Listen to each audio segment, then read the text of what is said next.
Let's say, for example, I'm sitting in a room with Abraham Lincoln. Somehow he wound up in my room, and get a phone call from Russia. Hey, Sergio, yeah, blah, blah, blah, blah, blah. And Abe Lincoln's looking at it, and he goes, wait a minute, this is a glowing piece of glass, and you're talking into it, and you're nodding your head, and what is going on? So I would say, oh, Abe, you don't know about the mobile phone? Well, the way that it works is that I basically call someone, and then they will pick it up. Could be in Japan, could be in Australia, could be the person next door. In fact, hey, Chuck, can you call me so I can show Abe how this works? So Chuck calls me, and it says Chuck, and there's a green button. I said, now watch, Abe. I'm going to hit that green button. Hello. And then it's Chuck, and then I give Abe the phone and say, hey, Abe, how's it going? Blah, blah, blah. And then now he understands that this thing taps us into that thing. He doesn't have to understand that at any moment in time right now, 1 billion, trillion, zillion phone calls are literally passing through me, because I can intercept any phone call so long as I'm dialed in to receive it. See, like I can pick up my neighbor's phone call and intercept it by hacking into it, but I can't because I'm blocked out of that frequency. Same thing with people like you and I. We are blocked out of frequencies that we can't see. But just because we can't see them doesn't mean they don't exist. Now, here's the cool thing. Abe Lincoln now says, I'm going to call Martha, or is that Martha Washington? Anyway, horrible with history. Anyway, he's going to call someone else, and oh my God, it works. It only takes Abe maybe 2 calls or third call before, this is old hat.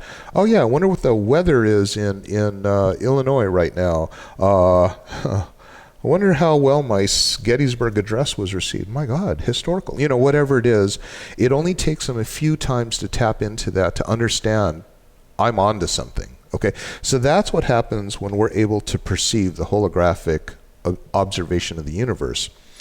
Now, we're all told you're hearing voices, or you're wearing a tinfoil hat, or whatever. We're trained to ignore the phone ringing. And that phone, when it rings, is the universe giving us information from what I call the Akashic Records. They call the Akashic Records. I call holographic viewing. And once you ignore that, then guess what? You're going to ignore all of the calls. But once you start to just go, wow, another call. I'm going to listen in, see what's going on. Wait a minute, that's what's going to happen with the election? Really? So-and-so's going to win? Wow, how weird. What? They're going to shut down the entire society for what reason? Whatever it is. And I'm not saying that, well, what I am saying is that you have access to past, present, and future because of holographic viewing. Remember, if something happened in the past, it sends ripples, right? So assuming that I was going to say believe, but you know what? Believe means that you don't know. Because if I were to say, I believe Wesley and Willow are my children, then I don't know. I've got a problem. I believe they're my kids. So be careful with the use of the word believe. You either know or you don't know. If you believe, you don't know, right? So this ability to see into the future or the past is accessible to all by a thing called clicking out.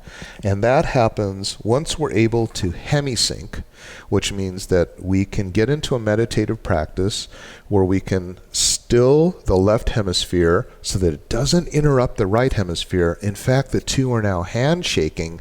Now you've got this amazing power. They said something like 50,000 times the mental acuity of a brain in a regular state. I mean, you know, people look at me and they go, where do you get all your information?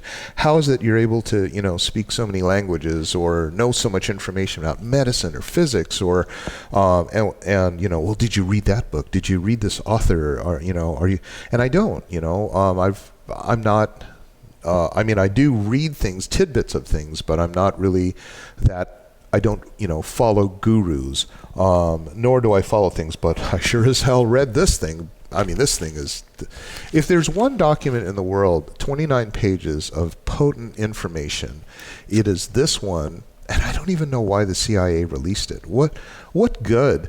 Well, not only that, but most people who read it can't understand what the hell it says. So why did they release it?